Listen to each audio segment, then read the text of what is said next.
It feels like every day there's some new health advice popping up, a different diet, a miracle supplement. It gets overwhelming, right? You start wondering, where do I even begin? It really does. It's easy to feel lost in all that noise. So today, we're going deep on something pretty fundamental. The idea that your body, it's actually designed for health.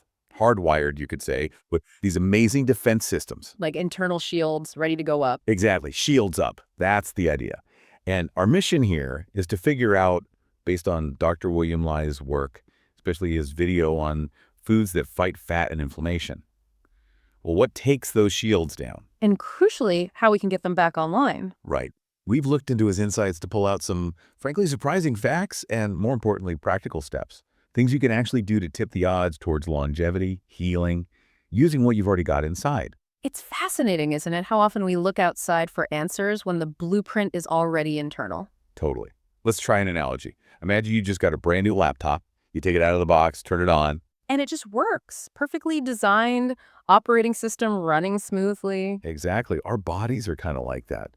We come into the world hardwired for health, to manage fat, keep blood sugar steady, keep joints moving, brains working. That's the default, the original OS. And that built-in capacity for health, for self-regulation, it's incredibly powerful.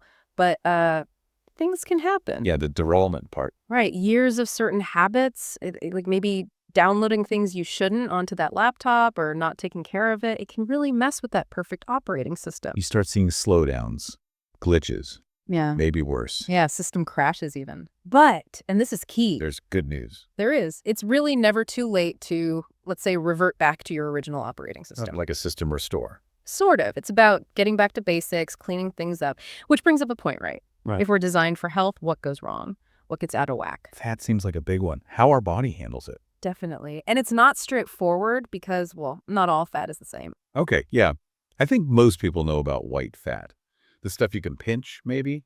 Right. That's subcutaneous fat. Under the skin jawline, arms, thighs. But there's another kind of white fat, visceral fat. And that's the deeper stuff. Deep inside, yeah. Dr. Lai uses this great analogy. Think of your body like a cardboard poster tube.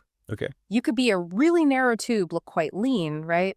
But you could still stuff that tube full of packing peanuts. So the peanuts are the visceral fat packed around the organs. Precisely. That's the skinny fat phenomenon. It comes from just consistently eating too many calories, more than your body needs. So even if you look thin, you could have too much of this dangerous internal fat. Wow. Okay, so looking thin isn't the whole story. Yeah. But then you mentioned brown fat. Sounds completely different. It really is. It's not thick layers like white fat. It's super thin like a wafer. Where is it? Specific spots around your neck, behind the breastbone, between your shoulder blades, a little bit in the belly too. And it does something special. It has a superpower, basically. It's called thermogenesis. Brown fat is metabolically active. It actually fires itself up To do what? to burn down the other fat, that harmful, visceral white fat. It's literally good fat burning bad fat. That's incredible. An internal fat-burning furnace. How did we even figure this out? It's a pretty cool story, actually. It goes back to animals that hibernate, Like bears. or muskrats in this case. Back in the 1930s, a zoologist was dissecting a hibernating muskrat and found this weird brown lump between its shoulder blades. A brown lump. What did they think it was? They didn't know. They called it a hibernoma. Later on, researchers at UCLA got better microscopes, took a closer look. Yeah. They saw it was made of fat cells, but these cells were jam-packed with mitochondria. The energy factories of the cell. Exactly, the little batteries. And mitochondria are full of iron. When iron oxidizes like rust, It turns brown. you got it. So in the cold, like during hibernation, this brown fat literally ignites, using those mitochondria to generate heat and keep the animal warm. That's amazing. Yeah. So that's how they survive the winter. But you're saying we can activate our brown fat too, not just hibernating animals. Absolutely. Humans have it. And yes, we can turn it on. Ow. Do I need to go sit in the snow? Well, cold exposure does work. Cold showers, cold baths, even just sleeping in a cooler room can help activate it. But what's maybe more practical for every day? Food. Certain foods, yes. They contain compounds that can switch on your brown fat, get it burning that visceral white fat. Okay, now we're talking food as medicine, like coffee. I mean, most of us just drink it to wake up. It's so much more than a stimulant. Coffee comes from a bean, right? A plant. It's packed with plant compounds, polyphenols. One in particular is chlorogenic acid. Chlorogenic acid, what does it do? It's a potent anti-inflammatory. And importantly for this conversation, it activates your brown fat. Seriously, my morning coffee helps turn on that fat-burning furnace. It seems so. It triggers that thermogenesis process we talked about, which helps burn down visceral fat. How much coffee are we talking about? Research suggests around 3 to 4 cups a day could have that effect. Dr. Lee actually calls coffee one of the holy trinity beverages for health. Along with. Water and tea. He points to benefits beyond fat burning too for things like cancer risk, diabetes, longevity, even fitness. That's pretty reassuring. I know there used to be concerns about coffee and heart health. Right, those older ideas from medical school. But while it does have caffeine, the focus now is also on all these beneficial bioactives it contains. It's a complex plant food, really. All right, good news for coffee drinkers. What about oats? Like oatmeal for breakfast. Seems pretty standard. Standard, but surprisingly powerful. Oats have their own special bioactives. These are biologically active compounds, things like avenanthramide and also beta-glucan. Beta-glucan. I've heard of that. Isn't it in mushrooms too? It is, yes. Mushrooms and barley have it as well. But the research on oat bioactives is pretty stunning. Like what? Well, in lab studies, when they took these extracted oat compounds and applied them to, say, a wound, get this, they doubled the rate of healing. Doubled it. How? It seems they completely suppressed inflammation in the area, and they also encouraged the growth of more healing blood vessels. That's angiogenesis. Wow. So less inflammation, more blood supply. Faster healing. But here's the kicker. They called it the Holy Grail finding. The healing wasn't just fast, it was perfect. What do you mean perfect? The collagen, the stuff that forms scar tissue, it was woven perfectly. No messy scar. Just smooth, regenerated tissue with no inflammation and plenty of those healthy blood vessels. Essentially, scarless healing. That is incredible from oats. It's a powerful example of how compounds in our food can work with our body's own healing systems.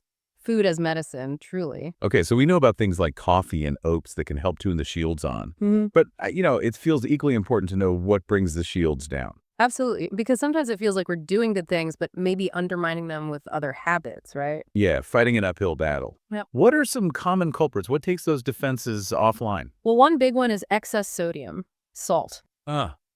Restaurant food often seems loaded with it. It often is, yeah. It's used for flavor, preservation. Your body But can too much defend salt, itself especially if the you amounts let we it. often get eating out, does more than just case salty. It actually speeds up cellular aging. Makes us age faster. Seems that way. And it really wears down our health defenses, particularly our circulation and that angiogenesis system, the blood vessel network. Too much salt messes with it. Okay, so watch the salt. What else? Overeating. Definitely.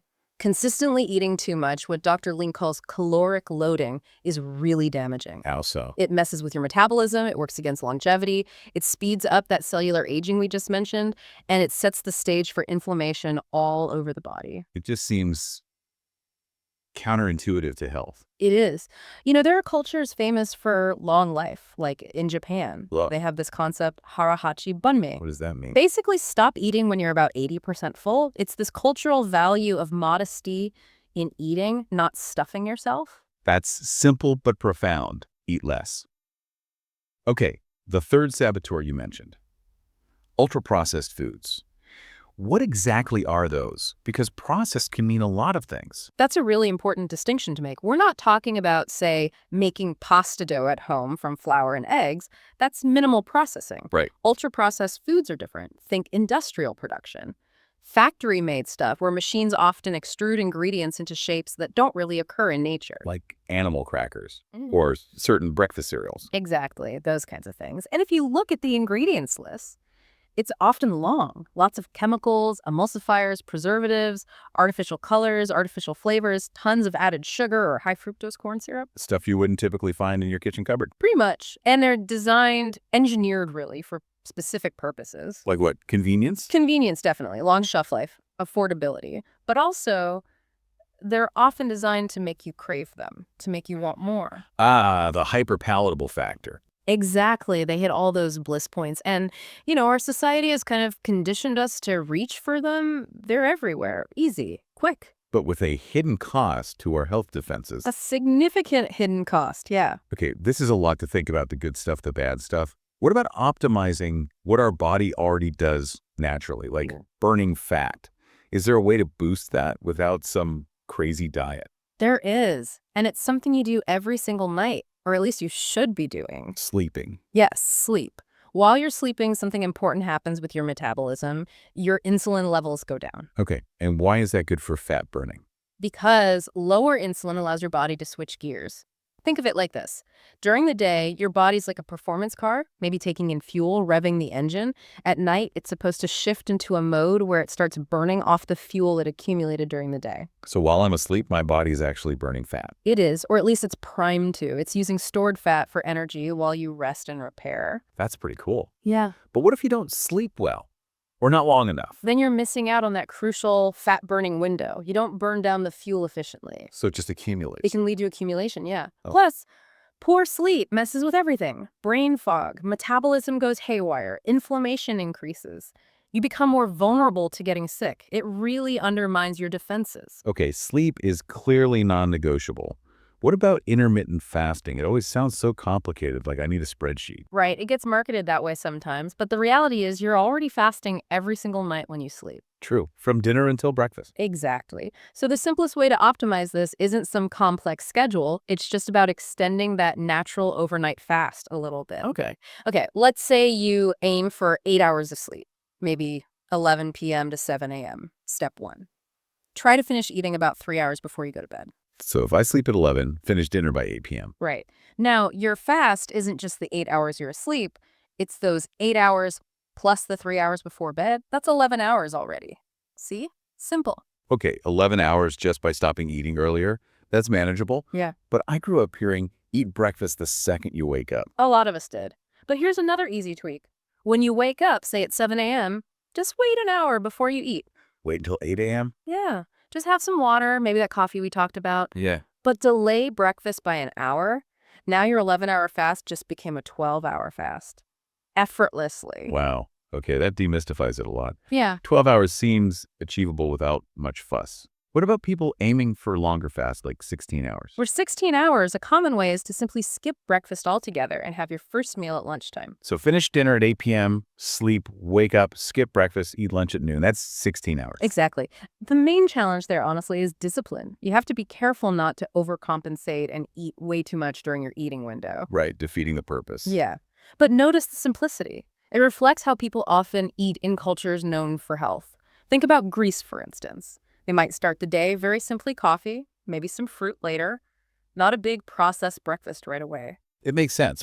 It feels less like adding complicated rules and more like getting back to a more natural rhythm. That's a great way to put it. So wrapping this all up, it sounds like the path to better health isn't necessarily about finding the perfect complex diet plan or buying dozens of supplements. Not primarily, no. It's really more about understanding and harnessing the power that's already inside you, your body's innate capabilities. By making smarter choices about what we eat. And, just as importantly, what we don't eat. Right. And focusing on sleep, maybe even simple things like temperature. Exactly. It's about activating those built-in defenses, your body's natural shields. It really is amazing to think our bodies come with this incredibly powerful, self-healing operating system that's actually designed for a long, healthy life. Makes you wonder. What else might we be overlooking? Yeah. What other basic hardwired functions are just waiting there, ready to be tapped into, that could unlock even deeper levels of health and well-being? It's quite a thought, isn't it? The potential we already possess.